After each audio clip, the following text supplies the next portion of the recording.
She chose one word, and it changed every door in front of her. Most people spend their whole life waiting to feel ready.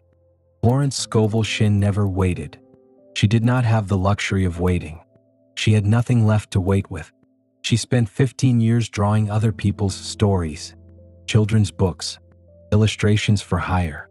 She was a fine artist, trained at the Pennsylvania Academy of Fine Arts, skilled enough to draw anything, precise enough to make other people's visions look exactly as they imagined them.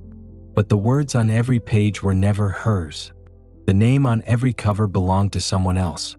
By 1925, she was 54 years old. Her marriage had ended years before.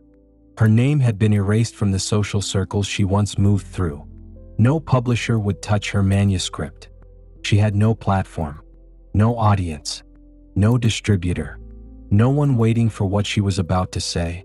She printed the book herself, mailed it herself, paid for every copy with her own money, and then she waited to see if the law was real. It was. Most people at that point in a life would have called it too late. 54. No backing, no name, no connections. She had none of the things the world said you needed. What she had was a word she had chosen, and the decision to speak it out loud. That decision changed everything that came after. The book she held in her hands was not just a manuscript. It was proof that the law she had written about was already working, because she had spoken it into existence before a single copy had sold. She did not wait for the result to validate the word. She spoke the word and trusted the result would follow. This is what she had learned in the years of silence after everything fell away. Not how to ask louder, how to speak with certainty. The difference between those two things is the whole distance between lack and supply. You have also been drawing other people's pictures, not with a pencil, with your words. Every day, without deciding, you have been building something with the sentences you repeat, to yourself, to others, to no one in particular. I can't afford that. Nothing ever works for me. This always happens to me. You did not choose those words deliberately. They arrived. Someone said them to you once, and the subconscious filed them away as instructions. It does not filter. It records. It moves toward whatever it has been handed. Shinn wrote it plainly, whatever man voices he begins to attract. This is not a comfort. It is a diagnosis. The person who says, nothing ever works for me, is right and completely wrong at the same time. The law is working exactly as directed. Every time. Without exception. It is just being directed toward the wrong destination. You have not been unlucky. You have been precise. You have been building exactly what you described. The problem is not that the law failed you. The problem is that you handed it the wrong instructions, and it obeyed. Think about the words you repeated most in the last year. The sentences you said when something went wrong. Every one of those sentences was a direction. Every one of them was acted upon. The subconscious does not sleep. It builds continuously from whatever it was last handed. Most people never stop to ask what they have been handing it.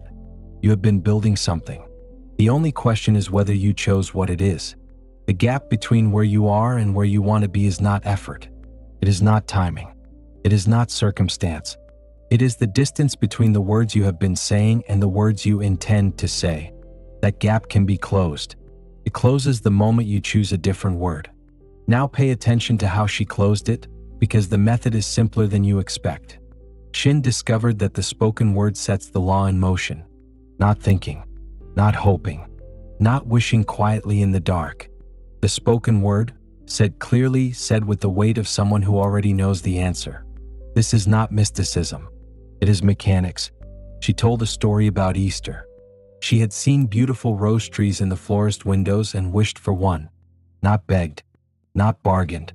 Just wished, and saw it mentally for one clear moment, the way you might picture a face before a person enters the room. A friend sent flowers for Easter. Lilies? But the florist mixed up the order. A rose tree arrived. She did not engineer it. She did not manage the route. She named the destination, held it clearly for one moment, and the law found its own way there. The route is never your responsibility. The destination is. Those are two entirely different jobs. Most people spend their lives managing the route and never clearly naming the destination. The law waits. This is what most people miss. They believe they must control the how. So they spend their energy arranging the outcome, pushing at the circumstance, managing the details. And the law, which needs none of that managing, waits. The law does not need you to know how it will arrive. It needs you to know what you are asking for.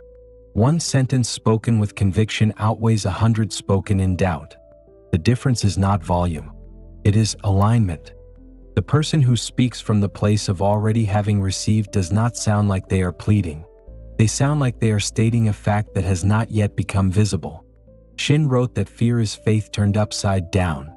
It is still faith. It still moves the law. It still builds. The only difference is the direction. One names the unwanted.